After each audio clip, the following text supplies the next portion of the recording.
도둑질하지 말지니라. 아멘.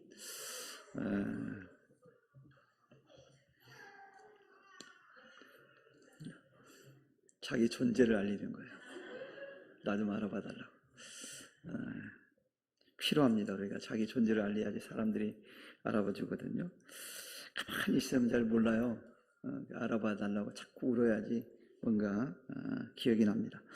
오늘은 이 말씀을 가지고 인간의 존엄성이라고 하는 말씀의 제목으로 말씀을 나눠보려고 합니다. 그에 따른 부제로 이렇게 제가 정했습니다. 청지기의 사명. 그래서 인간의 존엄성과 청지기의 사명이라는 그런 말씀의 제목으로 함께 말씀을 나눠보려고 합니다. 하나님께서 태초에 이 세상을 만들었다고 창세기 1장 1절에 말씀합니다. 태초에 하나님이 천지를 창조하시니라. 그래서 창세기 1장이면 쭉 이제 하나님께서 이 세상을 어떻게 만들었는지 계속 말씀하십니다. 햇빛, 그 다음에 바다, 육지, 꽃, 동물들 이런 거 어떻게 만드셨는지 하나님께서 아주 자세하게 말씀해 줍니다. 이거 보면서 우리 하나님이 매우 친절하신 분이다 라는 생각이 듭니다. 우리가 자녀들이 뭔가 부모에게 물어봤을 때 자녀들에게 부모가 친절하게 반응을 해야 됩니다. 예를 들어서 부모가 생각할 때는 별로 쓸모없는 것 같은 질문을 던지면 이놈 시키 이러면서 혼내면 이 아이가 성장이 안 됩니다. 그러니까 친절하게 자세하게 일러줄 필요성이 있어요. 이제 우리 아이들은 다 자라가지고 저랑 얘기를 잘 안 하지만 어릴 때는 저랑 소통을 많이 했거든요. 제가 차를 데리고 다녀서 차 옆에 태우고 다니면 엄청 질문했어요. 그럼 제가 쓸데없는 거 질문한다고 그랬을까요? 우리 아이들은 기억을 못하겠지만 나름대로 제가 친절하게 아는 범위 안에서 잘 가르쳐줬던 기억이 납니다. 아무튼 이렇게 친절하게 잘 가르쳐줘야지 아이들이 지적으로도 성장하고 또 인격적으로도 배려하고 여러 가지 면에서 성장하는 데 도움이 됩니다. 근데 우리 하나님께서는 이 세상을 만드시는 그 장면에 대해서 아주 자세하게 이제 알려주셨습니다. 그리고 맨 마지막에 누구를 만들었죠? 하나님이 인간을 만드셨습니다.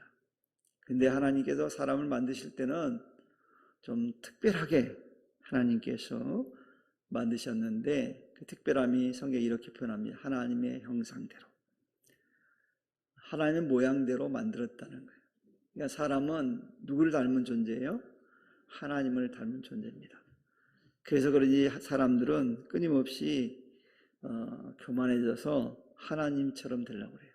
자기가 뭔가 좀 잘된가 싶으면 마치 자기가 뭔가 된 것처럼 생각하는 거예요. 이게 바로 하나님을 닮았기 때문에 하나님처럼 되려고 하는 그런 모습이 있어요. 아무튼 하나님께서 인간을 하나님 형상대로 만드셨어요.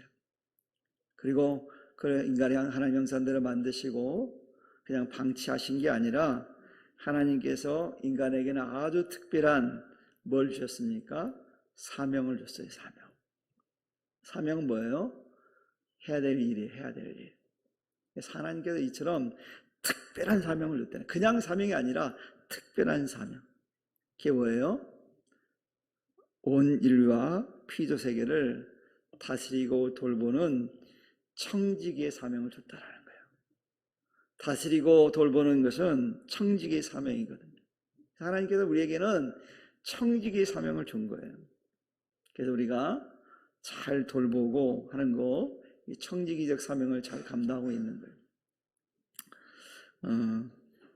어제 친구 목사님 만났는데 결혼식이 있다고 그래가지고 멀리 왔더라고요. 그래서 또 점심을 같이 먹자 먹었는데 그 친구 하는 얘기가 이런 얘기를 하더라고요. 우리나라도 자녀를 양육할 때 미국처럼 됐으면 좋겠다고 그러더라고요. 왜 그러냐 그랬더니 아직 의대를 갔거든요.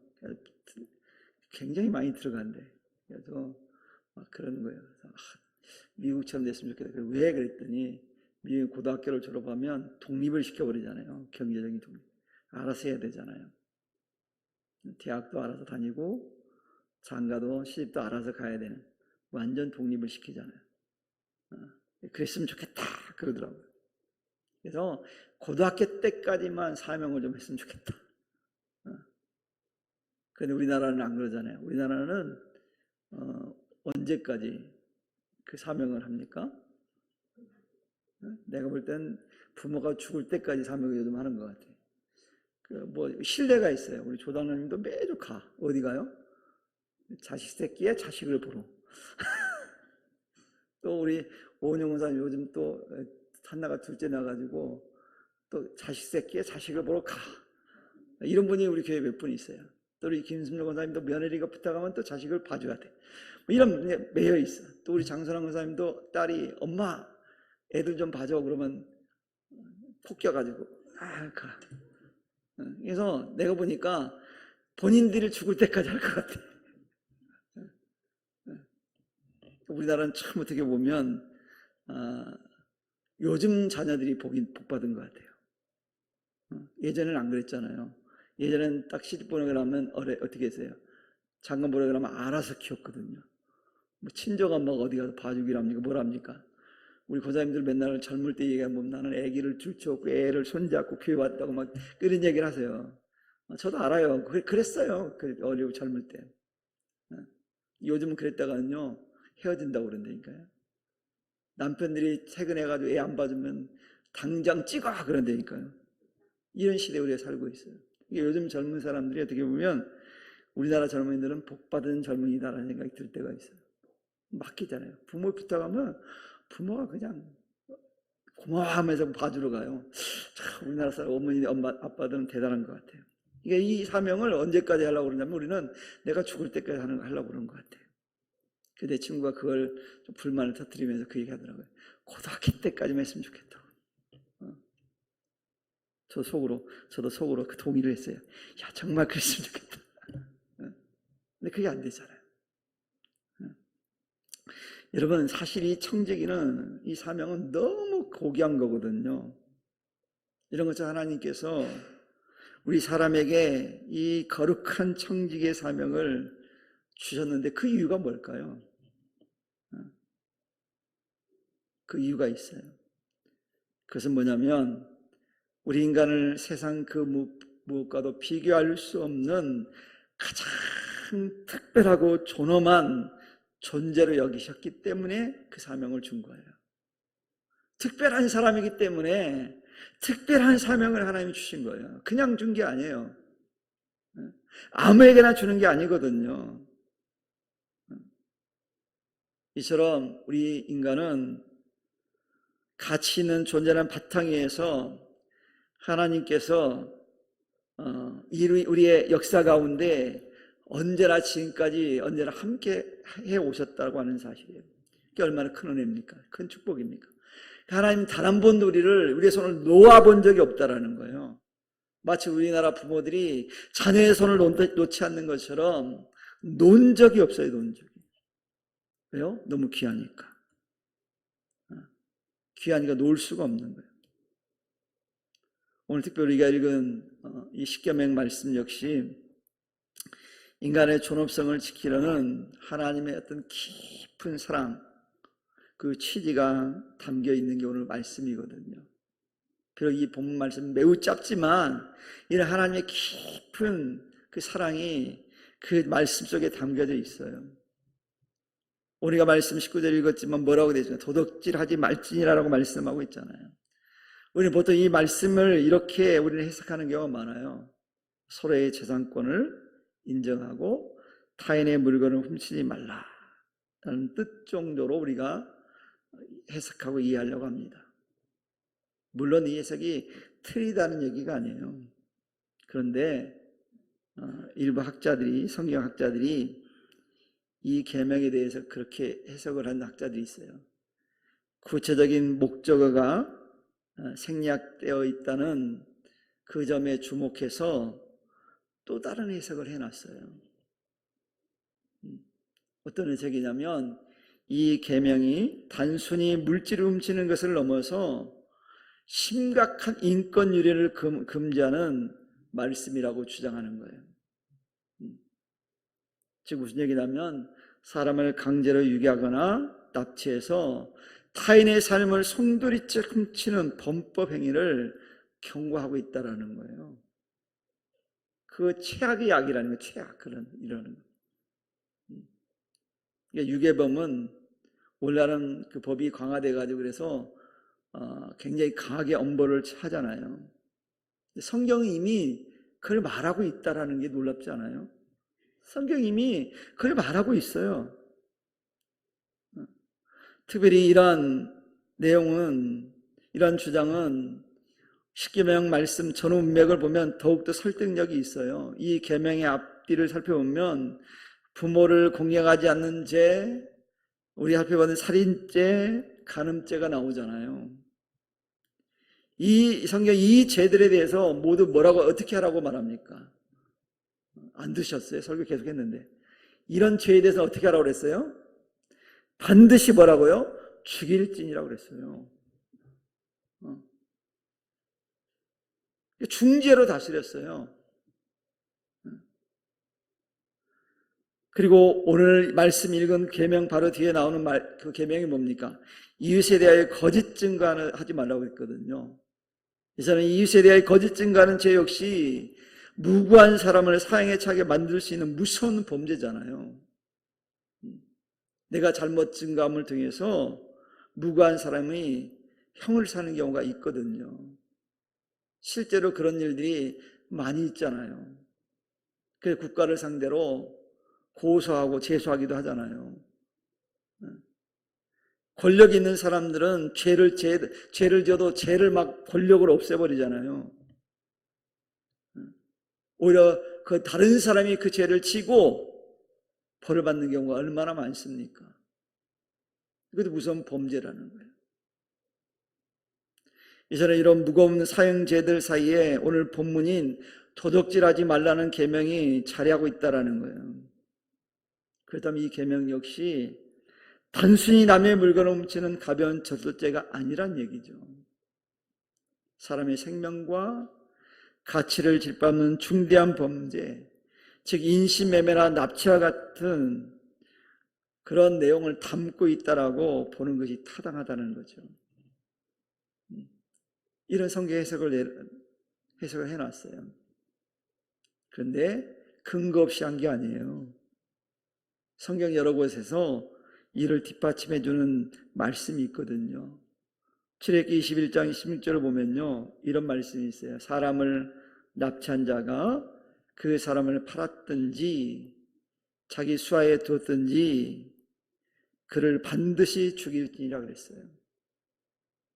그리고 신명기 24장 7절에 보면 사람이 자기 형제 곧 이스라엘 자손 중 한 사람을 유인하여 종으로 삼거나 한 것이 발견되면 그 유인한 자를 죽일지니 이같이 하여 너희 중에서 악을 제할지니라 라고 말씀하고 있어요. 그리고 성경은 훔치다라는 동사, 이 도둑질하다는 동사를 사람들에게 적용할 때 그것을 사형에 처할 악으로 규정하고 있다라는 거예요. 그러니 충분히 그럴 만하잖아요. 특별히 당시 이스라엘과 같은 고대 유목 농경 사회에서는 오늘날처럼 개인의 재산권 보호가 그렇게 복잡한 사회적 이슈가 아니었거든요. 사회적 이슈가 되지 않았어요.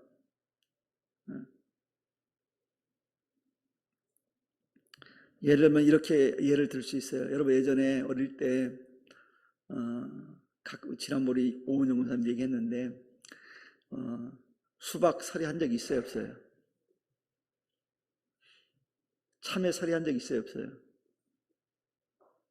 설이라고 배잖아요. 도둑질이라고 안 하잖아요. 설이라고 그랬잖아요. 근데 지금 하면 어떻게 돼요? 도둑놈 새끼라고 그래요. 지금 하면 그렇잖아요. 도둑이 되잖아요. 절도죄가 되잖아요. 지금은요. 근데 예전에는 그 절도죄를 신고했어요, 안 했어요? 우리 어릴 때는요, 그 절도죄를 신고 안 하고 그냥 봐줬어요. 그래, 애들 어릴 때 뭐 장난인지 모르고 봐줬어요. 그런 분위기였다라는 거예요, 고대사회는. 요즘 그랬다면 어떻게 돼요? 당장 신고하죠. 새고랑 쳐요. 그러니까 그런 이슈가 아니었다라는 게 예전에는 고대 유목사회, 농경사회에서는 재산권 보호 이런 것들이 그리 복잡한 사회적 이슈가 못 됐다라는 거예요. 그러니 여러분, 이 계명의 1차적인 본질은 재산권 보호보다는 뭘 더 중요하게 여긴가? 인간의 존엄성을 짓밟는 인권 유린의 금지에 있다고 학자들이 강조한 거예요. 납득이 되죠. 이해가 되잖아요. 그러면 그랬으니까 남의 물건 훔쳐도 된다, 그런 뜻이 아니에요. 이 계명의 구체적인 목적이 없다고 해서 범위를 굳이 하나로만 축소할 필요는 없다는 얘기예요. 원래 유도가 유괴와 인신매매를 막기 위함이었다 할지라도 세월이 흐르고 사회가 발전하면서 타인의 재산권 보호하는 의미까지 포함하는 것으로 확정해서 해석해도 좋다라는 거예요. 바람직하다는 거예요. 결국 이 모든 것은 어떤 의미가 담겨 있다는 거예요? 하나님께서 인간을 보호하기 위해 주신 사랑의 법이라는 걸 알 수 있어요. 항상 하나님 법을 정할 때 그 이면에는 뭐가 있어요? 하나님의 사랑. 우리에 대한 하나님의 사랑이 다 내재되어 있는 거예요. 그냥 법을 정하지 않으셨어요. 그냥 규칙을 정하지 않았어요. 부모가 자녀하고 규칙을 정할 때 그 자녀를 억압하고 통제하고 괴롭게 하기 위해서 규칙을 정하는 부모 있어요? 그런 부모라면 이상한 부모예요. 그 자녀를 사랑하기 때문에 규칙을 정하는 거예요. 왜? 그것만은 꼭 해야지 얘한테 유익할 것 같으니까. 이 아이에게 좋은 일이라고 여기기 때문에 그 규칙을 정하는 것이지, 얘를 강제로 억압해서 얘를 꼼짝달싹 못하게 하기 위해서 미워하기 때문에 규칙을 정하는 게 절대 아니잖아요. 이런 면에서 요즘 젊은 엄마들이 옛날 엄마보다도 정확한 것 같아요. 다 요즘 엄마들은 정말 규칙을 정하면 그대로 지키려고 해요, 요즘 엄마들은. 그래서 심지어는 그 규칙 정하면 밥도 안 줘. 그 때가 안 됐으니까. 1시간 반 딱 돼야지 주고, 울고 불고 난리쳐도 안 줘.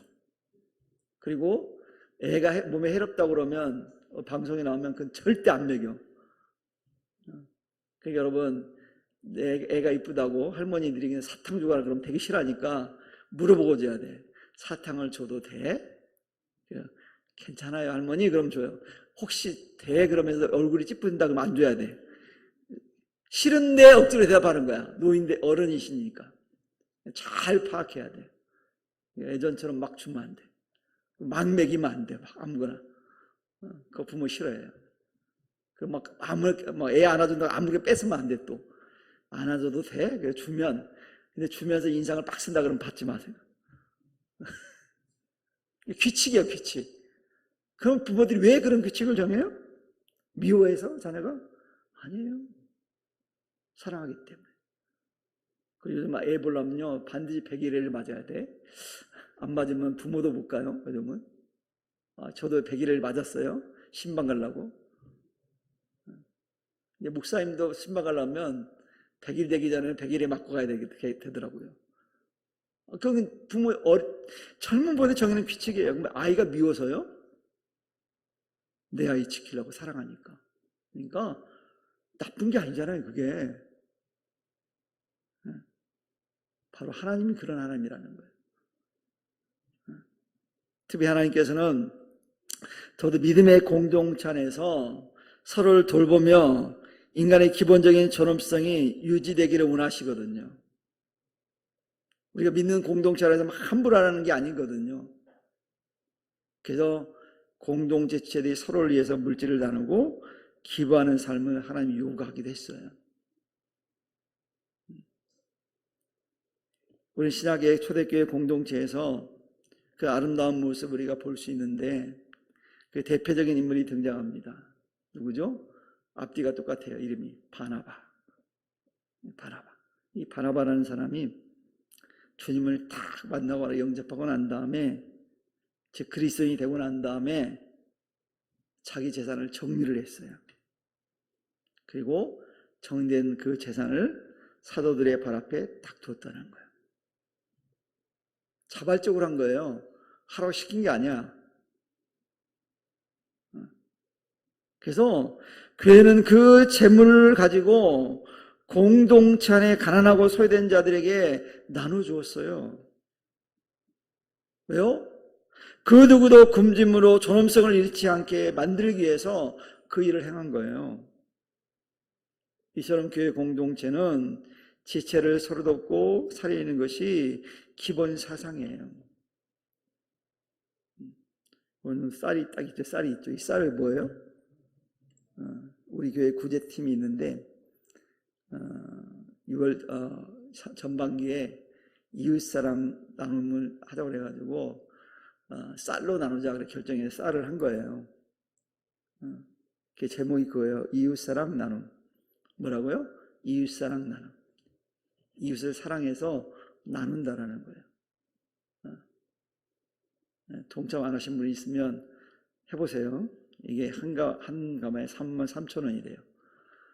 이것도 못하겠거든. 또 우리 부재팀장이 이 마음이 너그러운 분이라 이렇게 하면 또 마음에 부담이 느낄까봐 단돈 1,000원이라도 하자 그래요. 저 밑에 보면 캄이 있었대요. 1,000원 이상에게 해놨더라고요. 그렇게라도 우리가 동참하자 그런 뜻이에요. 왜냐하면 우리 주님은 두렙돈을 드린 여인도 칭찬하셨거든요. 그러니까 액수가 중요한 게 아니란 얘기죠. 나눔의 마음이 있으면 하나님 그걸 받으시거든요. 왜? 그 해야 될 일이니까. 제가 뭐라고 했지 아까? 청직의 사명이 있다고 그랬잖아요. 이웃을 사랑해야 될 청직 사명을 우리가 가지고 있어요. 그래서 해야 되는 거예요.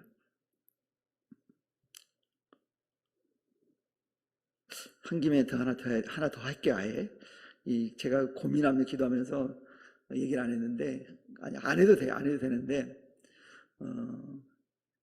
이 선교지에 신학교육을 하는 선교지가 있는데 거기에 어떤 영상 장비 이런 걸 해줘야 돼요. 뭐 제가 다 하겠다고 한 건 아니고 우리 어떤 우리 모임에서 할 건데 혹시 일에 동참하실 분들은 해도 됩니다. 정확한 가격은 안 나왔는데 제가 업자한테 물어봤더니 200만 원 안쪽이면 한다고 하더라고요. 선교지 센터에. 그러니까 혹시 나는 선교지를 위해서 하겠다 하신 분들이 있으면 여러분 교회에다가 그런 목적을 가지고 예물을 드리면 전달을 할 거예요. 그렇게 하도록. 그러니까 그 일에도 동참하실 분들 혹 있으면 하세요. 왜? 이웃을 나눔이 우리 해야 될 청지 사명이니까. 그래서 이것도 하고 그것도 하실 분들은 하셔도 됩니다. 그러니까 강제성은 전혀 없어요. 여러분들이 하나님 앞에 헌신할 수 있는 그 기회를 제가 스스로 막는 것 같아서 안 하려다가 하는 거예요. 말을. 그리고 누가복음 19장에 보면 삭개오가 나옵니다. 삭개오 보세요. 삭개오가 예수님 만나고 난 다음에 그 어떻게 바뀌었습니까? 완전히 사람이 달라졌어요. 예전에는 자기밖에 몰랐어. 그래서 자기의 유일한 목표가 부자 되고 많은 재산을 모으는 거였어요. 그래서 세리장으로서 정말 많이 모았어요. 그래서 예수님 만났어요, 그가. 근데 그가 예수님 만나고 나서 자기의 변화된 삶의 증거를 구체적으로 보여줬는데 뭐로 보여줬습니까? 물질을 결단함으로 보여줬어요. 그가 예수님 만나고 나서 삭개오가 이렇게 얘기하잖아요. 주여 보시옵소서. 내 소유의 어떻게 해요? 절반을 가난한 자들에게 주겠사오며. 과거에는요, 이 삭교회가 단 한 번도 가난한 사람 눈에 들어오지 않았어요.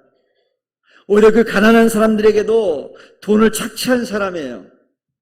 근데 예수 믿고 나니까 이 눈이 시각이 달라졌어요. 가난한 사람들이 보였다라는 거예요. 가난한 자들을 주겠사오며 만일 누구의 것을 빼앗은 일이 있으면 내 갑절이나 갚겠나이다. 몇 배로 갚는다고요? 4배로 갚는다. 정말 놀랍지 않습니까? 여러분 그렇게 할 수 있어요? 쉽지 않아요. 내가 볼 때는 삭교의 재산 거의 다가 들어갔을 거예요. 이렇게 해야 됩니다. 삭교는 주님 만나고 나자 자신이 남에게 빼앗았던 것들을 고백하며 돌려주겠다고 선언하잖아요. 자기 흠이잖아요. 남의 것을 빼앗은 거 흠이잖아요. 도둑질한 거잖아요. 근데 그것도 고백해요. 죄악을 고백한 거예요. 남의 것을 빼앗은 행위가 하나님 백성으로서 결코 해서는 안 되는 잘못이라는 것을 그는 깨달은 거예요. 그래서 그런 고백을 한 거예요. 그럼 오늘날 우리에게 적용하는 이 도둑질하지 말라는 계명은 단순히 물질을 훔치지 않는 것을 넘어서 내가 속한 가정과 교회, 사회 공동체 안에서 타인의 자존감과 존엄성을 빼앗는 모든 행위를 금하는 말씀인 것으로 믿으시기를 축원합니다. 금하는 거예요. 여러분, 남의 것을 빼앗고 짓밟는 행위는요, 상대방이 얼마나 존엄한 존재인지를 모르는 무지에서 나오는 행동이거든요. 그 안타깝게도 오늘날 어떻습니까? 세상은 남의 것에 대한 소중함을 잃어버려 가고 있어요. 자기 것은 너무 중요하게 여기면서 남의 것에 대해서는 너무도 함부로 대합니다. 그래서 이 공공재산에 대해서 사람들이 함부로 해요. 제가 교회 올 때마다 하도 열받아가지고 오늘은 제가 일찍 교회를 왔어요. 7시 반에 교회를 왔어요. 왜 왔을까요? 열받아서 왔다니까요. 교회 올 때마다. 부목사님 제가 왜 왔을까요? 알 리가 없지. 아무도 몰라. 제가 알려드릴게요. 뒤로 들어오신 분 혹시 있어요? 뒷문으로? 차 대고 뒷문으로 들어오신 분. 담배꽁초 봤어요? 못 봤어요? 있을 때도 별로 없었죠? 제가 오늘 새벽기도 끝나고 가는데 너무 담배꽁초 많았죠? 새벽기도 왔다 가신 분들은 알아. 그쪽 가신 분들. 내가 너무 열받아가지고 주차 타워 그 문을 반장님한테 비밀을 물어봐가지고 열어가지고 핏자리 있는 거 알거든요. 열어가지고 제가 아침에 담배꽁초 다 치우고 들어왔어요.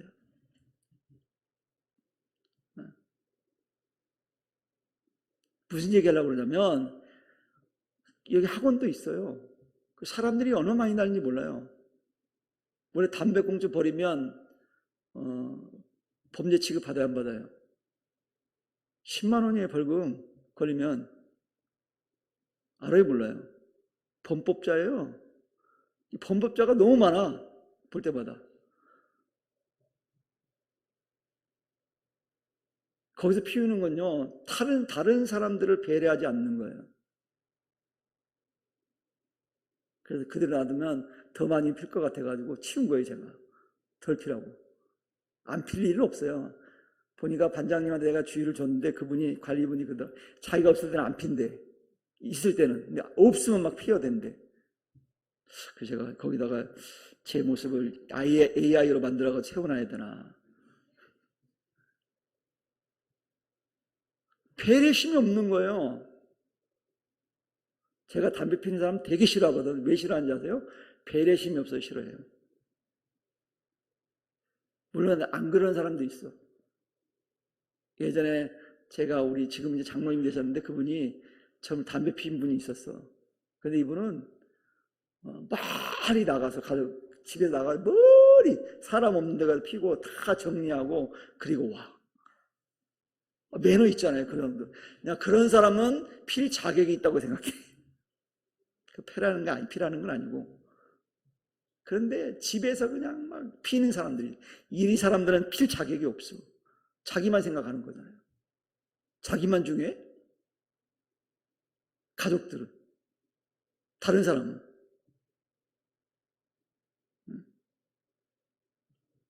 나만 생각하잖아요. 내가 중요하다고 여기면 타인 어때요? 타인도 중요한 사람이에요. 정말 소중한 존재잖아요. 근데 우리는 어때요? 나와 상관없다고 생각하면 그 사람 업신여기거나 무시하는 경향이 있어요. 그건 뭐냐면 나에 대해서는 너무도 관대한데 타인에 대해서는 너무나도 야박한 거예요. 그래서 제가 화가 나는 거예요. 그런 거 보면. 우리 집사람은 제발 그런 사람들한테 뭐라고 하지 말라고 그래요. 싸울지 모르니까. 지난번에 제가 뭐라고 했더니 저를 막 뭐라고 그러더라고요, 집사람. 성품이 그런 거 어떻게 해? 못 봐, 제가. 그런 거. 남을 해치는 거 못 봐.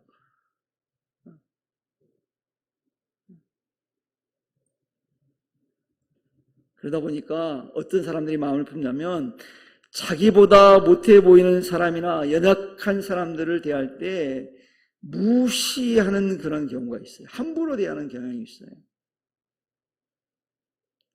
여러분, 성도는 그래야 될까, 안 그래야 될까요? 성도는, 믿음을 가진 사람은 안 그래야 돼. 달라야 되잖아요, 뭔가.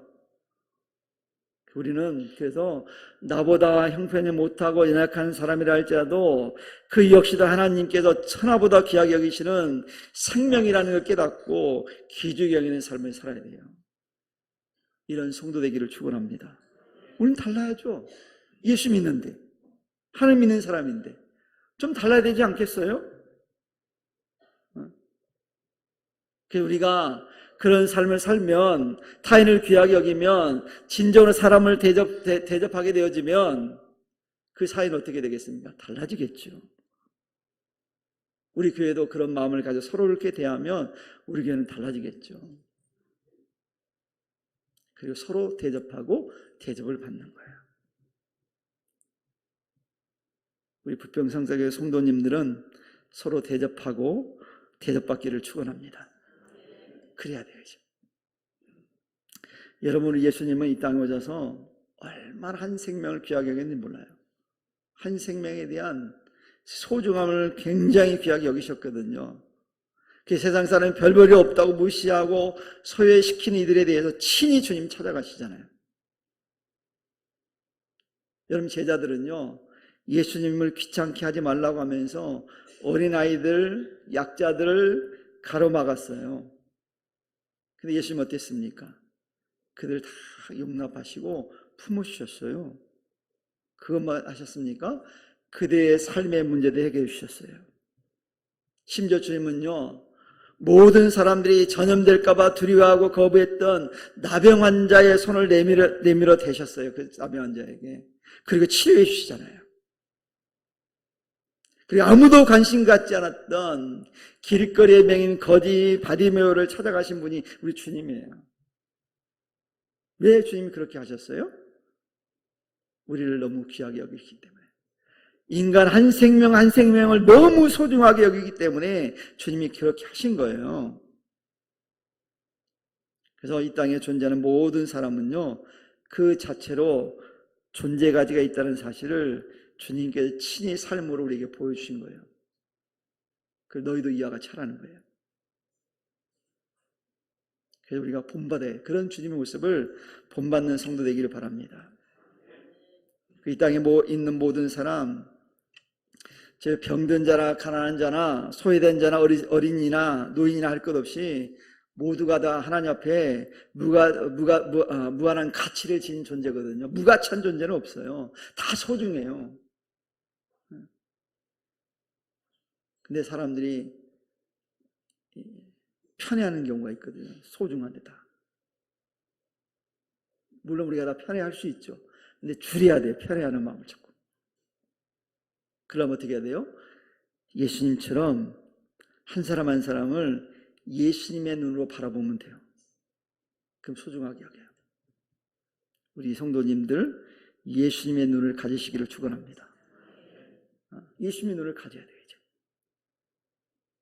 나와 생각이 다르고 뜻이 다르고 방식이 다를지라도, 삶의 방식이 다를지라도 그 역시도 하나님의 형상대로 지음받는 귀한 영혼임을 인정함으로 그를 품어야 돼요.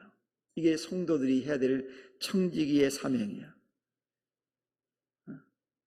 특히 이 자리에 계신 우리 모두가 다 하나님 보시기에 정말 소중한 사람들입니다.